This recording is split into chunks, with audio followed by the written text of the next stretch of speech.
today as part of British Triathlon's Talent ID campaign for Paratriathlon. I am in conversation with Lauren Steadman, a fabulous para-triathlete. Hello, Lauren. Hello, thank you for having me.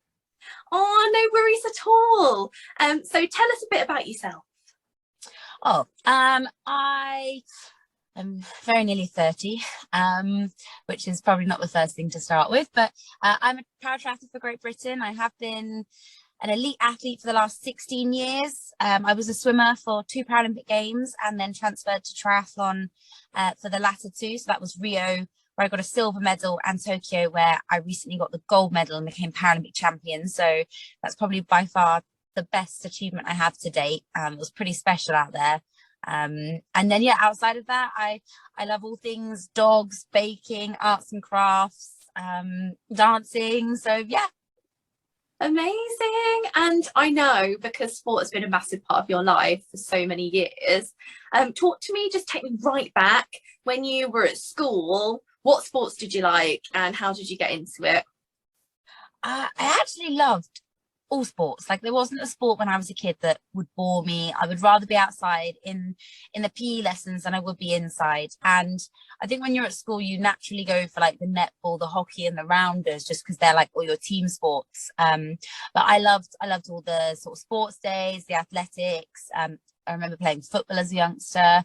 And then I kind of fell into swimming probably just as I was going into, well, I call it big school, so year 11, kind of fell into swimming then.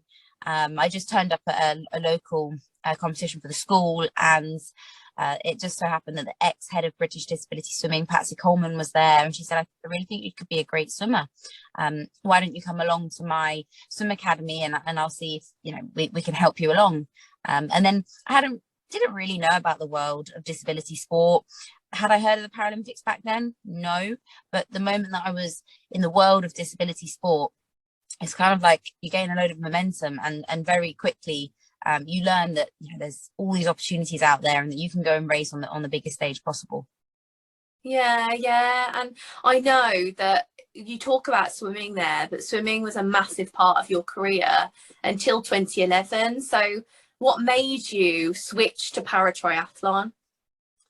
I think the switch came, I tried very, very hard as a swimmer, and I was a great swimmer. But I'd always kind of been an all-rounder at sport, and my uncle had done triathlons anyway, and I happened to go to a boarding school, so when I would come home, there wasn't a chance to get to the swimming pool, so I would always just be running or cycling anyway as cross-training. And I literally just thought, why not give it a go? And I did it, and I came second in the British Championships. But it was a confusing time because I still wanted to go to London as a swimmer. So I continued doing my swimming career. And then kind of 5 weeks after London 2012, British Triathlon rang me and said, would you like to come out and represent us at the World Championships in Auckland, New Zealand? And I had never really ridden a road bike before. I'd never really had like proper running lessons. So I went out to New Zealand 6 weeks ahead of the World Championships, trained with my uncle because that's where he lives, and somehow learnt to ride a bike, learnt to swim in a wetsuit in the lakes. That was pretty scary because when you swim in a pool all the time as a chlorinated swimmer, that's lovely. But when you don't know what's around you, that was pretty scary. But yeah, so it kind of started there. And I just haven't looked back really. Swimming is very, you know, you follow the back line up and down in the morning, in the evening. It's very disciplined, where triathlon is a beautiful sport because, one, you have 3 disciplines. So you have swimming, and you can do that indoors or outdoors. You have cycling, which again, you can do indoors, outdoors. You can go on a mountain bike. You can do it with friends, family, and same with running. You've got treadmill, track, cross country. So many things you can do. And I just believe that triathlon, there is a sport for everyone. I think, well, within the world of paratriathlon, you see that literally there are no limits. But I also think that, you know, we have a lot of age groupers, and size doesn't matter, age doesn't matter, culture doesn't matter. It just seems that triathlon brings everyone together, and I think that is the part that's so magical for me. Yeah, no, I it's amazing to hear your journey through kind of adapting to running and cycling, because obviously you'd been a swimmer for so many years, and you trained as a swimmer and been a Paralympian swimmer, and then obviously moving in 2011 and now winning titles at triathlon.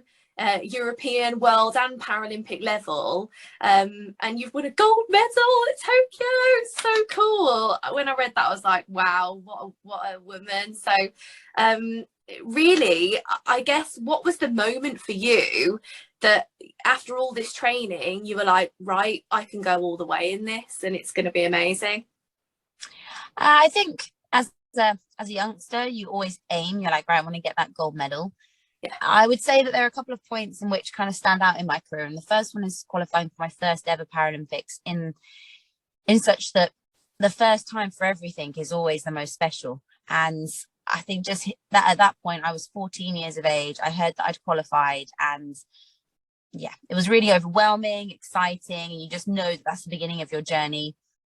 Each games itself has been very, very different in that, just one, the countries that they've been held in, my goals, my ambitions have changed with each and every games. But I think after gaining like a couple of world titles within paratriathlon, you start to get a sense of confidence and, well, what is the next, or what is the biggest thing I can achieve here? And that is the Paralympic gold medal.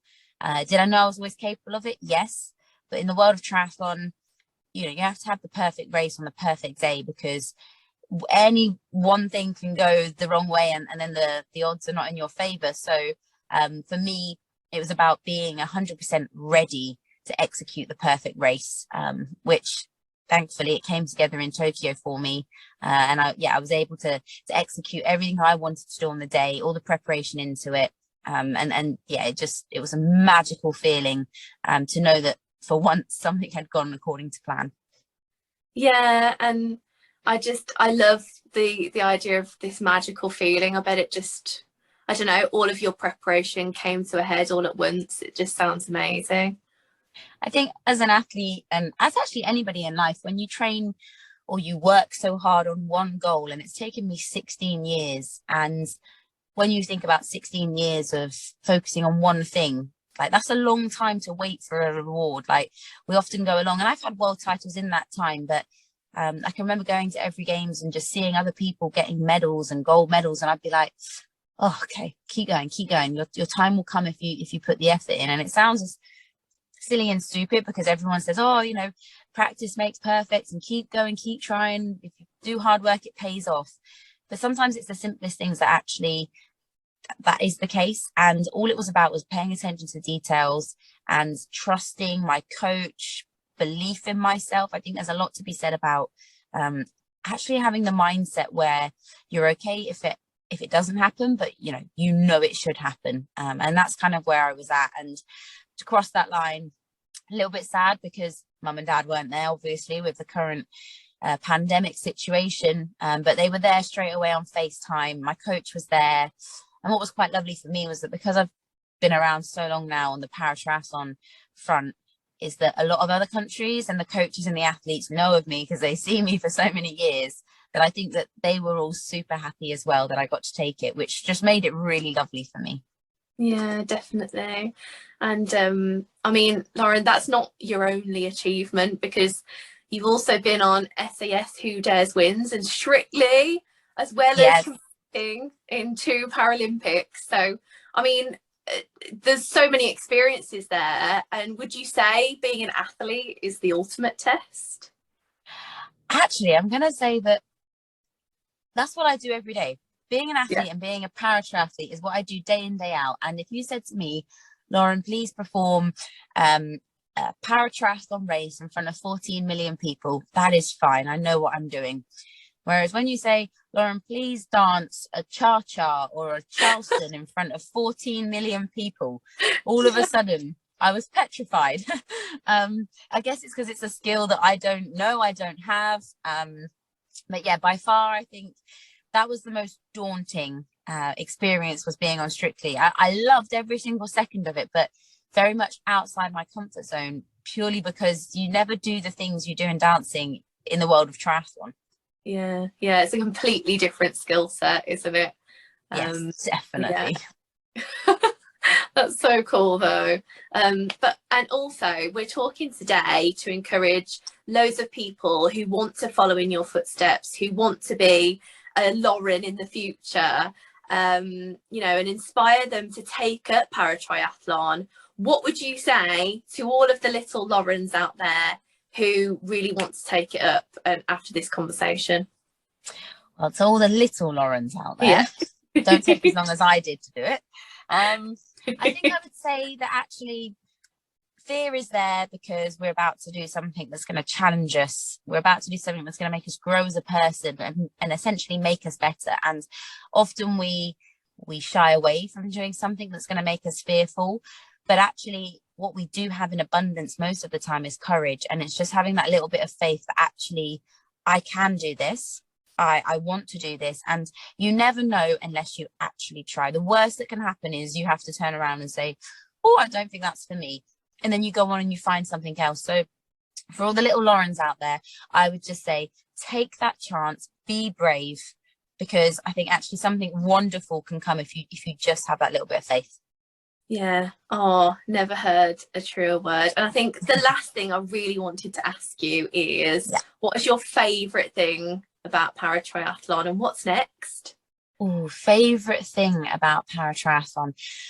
I think my favourite thing about paratriathlon is, although I have a disability, it doesn't really limit me that much. And I find that I get inspired by other people taking part in paratriathlon. It's not just one sport that they're trying to conquer with a disability or a disadvantage.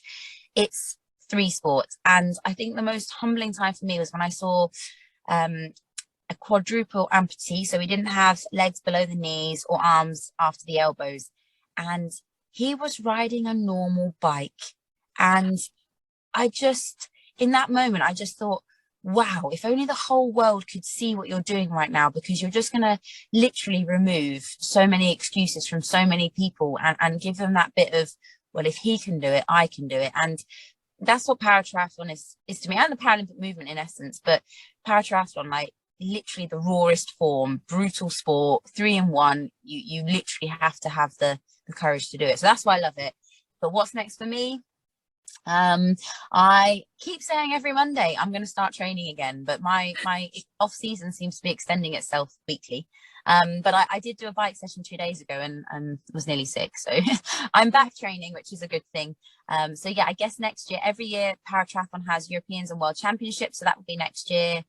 Unfortunately, my category wasn't chosen to be at the Commonwealths, but we have our wheelchair athletes and our blind athletes representing paratriathlon at the Commonwealths in Birmingham. And then I guess the year after that, 2 years after that, it won't be too long till Paris. So yeah, so I guess kind of like we've already done a year of a cycle. So yeah, it's all going really quickly. Oh, amazing. Well, thank you so much for chatting to me. I really just loved all of your insight and just learning about your story. So thank you. No, thank you very much for having me. No worries.